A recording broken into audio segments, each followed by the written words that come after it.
Good morning, everybody. Thank you for being here. We wanted to provide an update this morning on the ransomware attack that targeted the city of Hartford this weekend. As you know, the city of Hartford, including the Hartford Public Schools, was subject to a ransomware attack. We are often the subject of cyber attacks.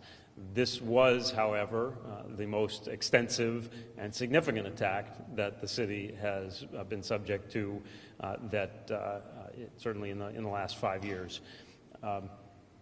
Fortunately, we invested about a year ago in a cybersecurity system that significantly limited the damage of this attack. You have seen other cities that have had their entire systems taken over, that have been locked out of their systems, or have seen information stolen and ransoms demanded. To the best of our knowledge, we successfully guarded against that.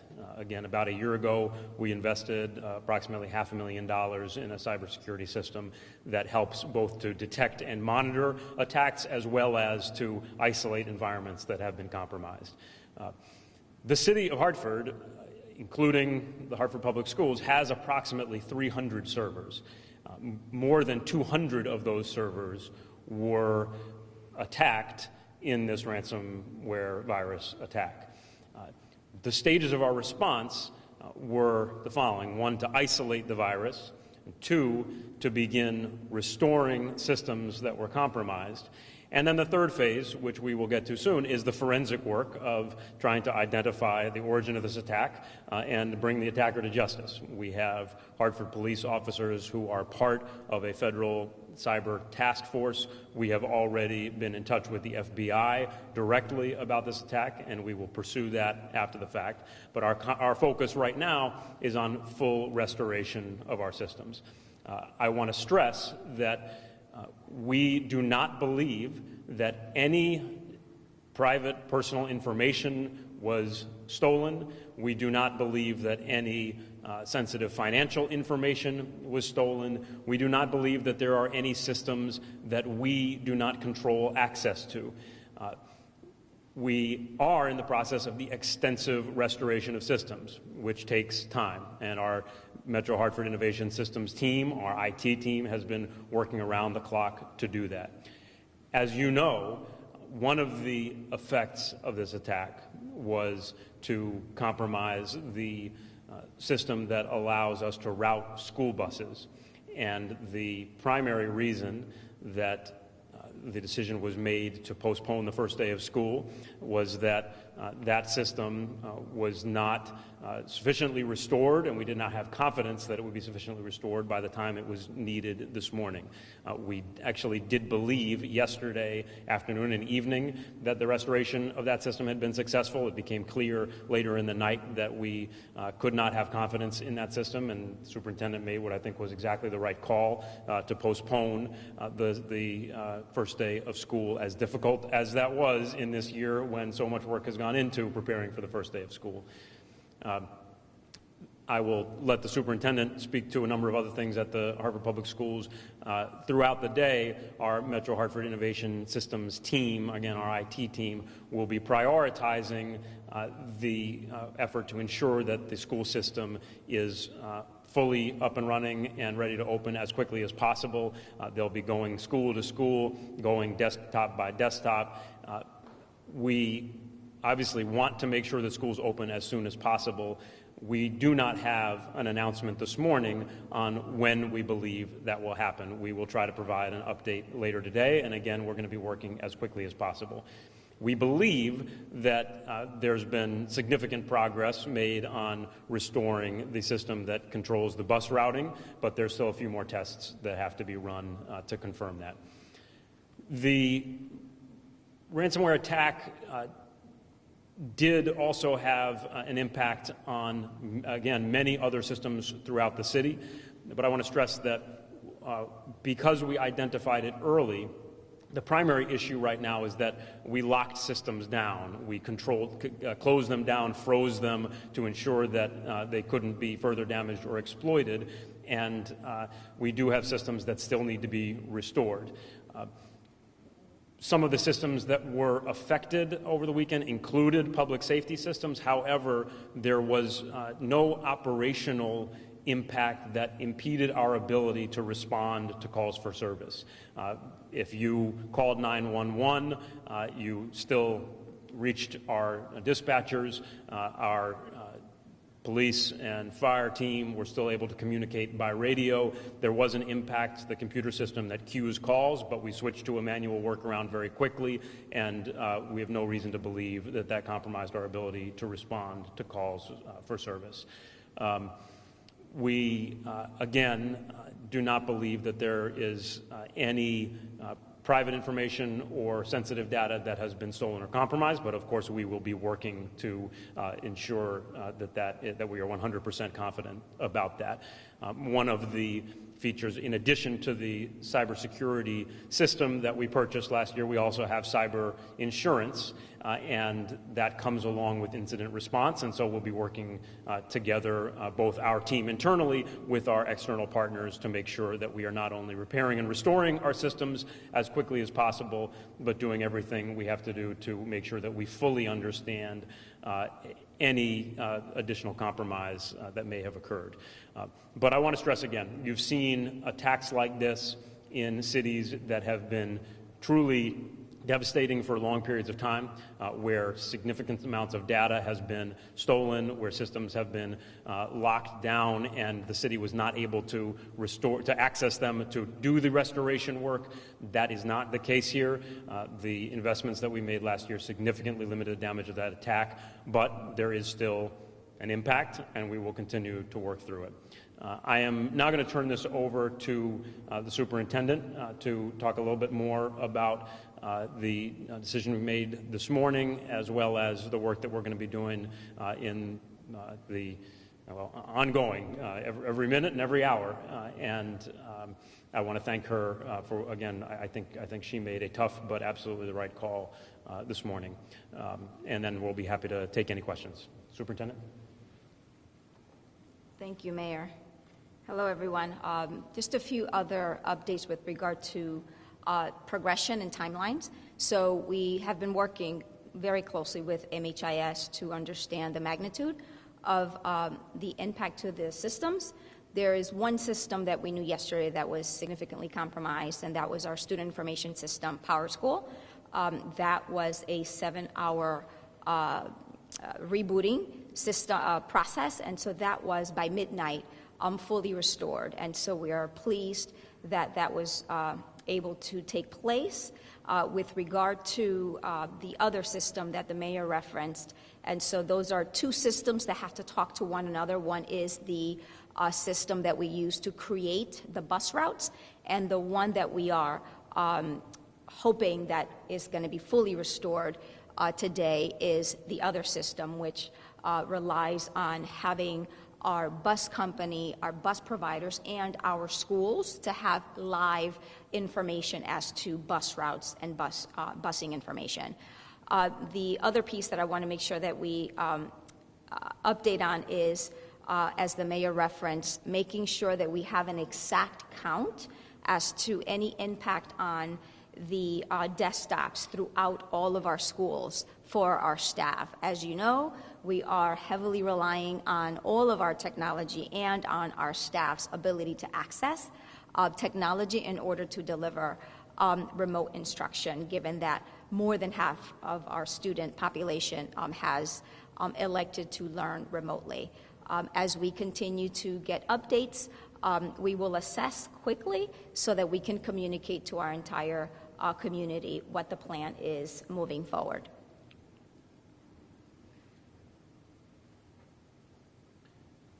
Thank you, Superintendent. And I know that the superintendent communicated with families last night, but I think we all want to just express our thanks and for the patience and understanding of everybody in the Hartford Public School community and everybody in the city who is affected by this attack.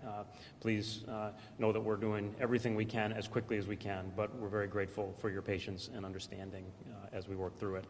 I'm happy to take any questions.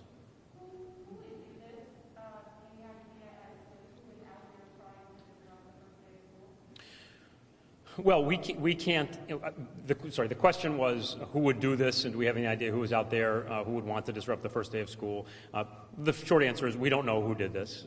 But again, we are regularly the subject of cyber attacks, as every municipality is, as every large organization is, as anyone with a big network is. We, on a regular basis, successfully and fully defend against those. This was a more extensive and more sophisticated attack. We also don't know whether it was deliberately timed or designed to target the first day of school. It may simply have been a ransomware attack that was intended, like, for example, the attack on Atlanta, as an opportunity to extract a ransom. We don't know the motive. We don't know the perpetrator. We'll work to identify the perpetrator and bring that individual or organization to justice. But again, our focus right now is on making sure that we fully understand the extent and that we restore everything as quickly as possible, and we've made good progress in doing that. Mayor, unfortunately, this has happened multiple times. We've reported on Vernon, Woket. I believe Woket needs thousands of dollars to get those systems back. How much were the attackers asking from the city of Hartford, and how much is it going to cost to have the system restored? So that question highlighted the fact that many municipalities have been subject to these attacks, including municipalities in Connecticut, some of which have had to pay large sums of money to get their systems back. And the question was what ransom was demanded from Hartford. There was no specific ransom demanded. There was language, text that was installed or discovered on many of the systems that said this is a ransomware attack and asked people to contact a particular email address. Needless to say, we're not contacting that email address. We'll let law enforcement deal with that, but there was no specific ransom amount requested. But again, when ransomware attacks are successful, it is because they lock you out from your own systems, or they steal data that is then used as leverage. And again, to the best of our knowledge, no data was stolen, although we will continue to do everything we can to be able to say that with 100% confidence. And we are very confident that we are not locked out from our own systems because we have been able to access them and restore them. And the second part is how much it is costing to deal with this problem? So the answer, that question was how much it's costing to deal with this problem. The answer is there is no substantial cost to us right now in this moment to respond to this attack. We made an investment of about $500,000 a year ago to make sure that we had a security system in place that would allow us to scan and monitor our systems more effectively and isolate viruses when they got in. And one of the reasons that the damage from this was not far more extensive is that we had that system in place. So there was a cost to preventing or to responding to it, but most of the response right now has been our internal Metro Hartford innovation team, the IT team, and our partners outside, our Cisco partners, our insurance partners, and others. What's Hartford Police's role in this, and what's next for the investigation? So again, Hartford Police, question was about Hartford Police's role. Obviously, one role is to make sure that we, just as with every other part of the department, of the city, we make sure that all systems are up and running. But again, right now, we do not believe that there is anything that is impairing Hartford Police Department's or 911 dispatch or fire's ability to respond effectively to calls for service. Then there's the question about following up in the investigation. We have officers who are already a part of a federal cyber task force, and we have notified the FBI, but I'll let the chief speak to any additional detail on the next steps of an investigation. Thank you, Mayor. Yep, similar to what the mayor said, we've had a detective assigned to the Connecticut FBI cyber task force for the last 3 years. Provides us with a tremendous amount of, this is not the only cyber-related crime that we deal with. We deal with fraud on a regular basis and things like that. So that detective is connected with the FBI. The FBI has been notified. As the mayor said, securing the virus and isolating the virus is the priority one for MHIS. Getting systems back online while still maintaining forensic evidence that they'll need to use down the road is where they are right now. They will come in with a tremendous amount of resources, and they'll be able to kind of take over the investigation once that's appropriate.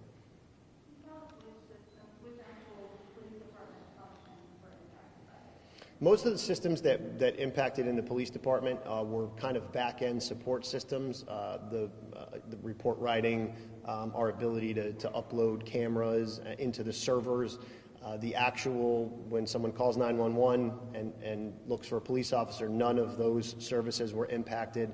Our shot spotter wasn't impacted. That was working throughout the weekend. So most of the systems that we're dealing with are inconvenience type systems where as dispatch had to go kind of to the side and take some notes on paper, and then they'll have to upload that information later. Similar to us, our scheduling system was impacted, so we had to, the good thing about starting in kind of an antiquated or old-fashioned way and then progressing your way into technology is that you can always go backwards. So some of our scheduling software was impacted. We had to kind of go back to the drawing board on doing scheduling, but most of it was kind of back-end support systems. I just have a question about the timeline. When it comes to the timeline, what exactly did you know that this attack happened? Sure. Kind of just walk us through the timeline one more time. What time and the mitigation of the problem? Sure. So that question is about the timeline. We became aware of the attack on Saturday, the 5th, but the full extent of the attack became clear as a team went through the work of locking down and restoring systems throughout the weekend. It appears that the individual who launched this attack actually gained access to some systems on September 3rd, but did not do anything with that access until the 5th. So it was the 5th, Saturday the 5th, when those red flags went up, notifying us that there had been a breach. And then again, the team worked through the weekend to assess the full extent and to restore. But the work of isolating and protecting the systems was done very quickly, kind of locking everything down, and then it's going through system by system, server by server to do the restoration work. Charisse, anything in that is inaccurate or okay? My second question is, obviously you have a lot of students, maybe students in this question point to you. When you think about the next couple of days, is there anything that you can tell parents right now, about the start date and when they may have a start date? I know it's kind of hard to tell, but any message that you would have to them or anything that you tell them this morning? Yeah, so the message is that first, as soon as we know, we will share the information. And two, the reason why we don't have the answer right now is because we are relying on two very important systems. And one is with regard to our transportation. You've heard me before reference the fact that we are committed to equity, right? Making sure that all of our students have access. And if we know that we have nearly 4,000 students that are expecting to come to school relying on bus transportation, then we have to make sure that we make that available and accessible to our students. And so as soon as we have the information, we will certainly communicate with our parents. We are ready. Outside of this, we were reflecting even up until 4 o'clock in the morning when I had to make the decision to postpone the beginning of the school year. We were reflecting on the fact that as it relates to all of the standard operating procedures regarding safety and the COVID-related preparations, we felt that, we were ready to go. And so this also points to, the unexpected and the flexibility and the flexibility, right, that we have to have. And still, we are committed to making sure that our students and our families get the information as soon as we have it, and that we continue to provide them the very best that we know they deserve. Is there any concern about any technology that was distributed to students? Do you have any concern about that? As I hear from Metro, MHIS, no. Perhaps Charisse can expand on that. The only thing that with regard to technology, is regarding staff technology, specifically the desktops, right? We don't know. The team at MHIS is trying to assess the impact throughout all of our 40 schools.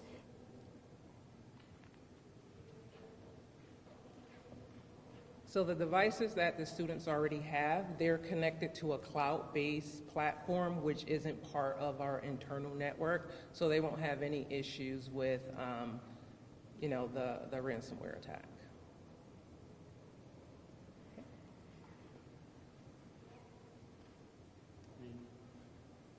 Any other questions? We will continue to provide updates as we can. I want to say a huge thank you and shout out to Sharice Snipes, who is standing behind me, and to the team at MHIS. As I said at the start, they have literally been working around the clock. I'd be surprised if Sharice has gotten more than a handful of hours of sleep in the last couple of days. But very, very grateful to Sharice and her team for their work, and we will continue to stay in constant contact, the city and the school system, as we work to prioritize the restoration work. And again, we'll provide additional updates whenever and as often as we have information to share about this. Thank you very much, everybody, for being here, and I'm sure we'll talk to you soon.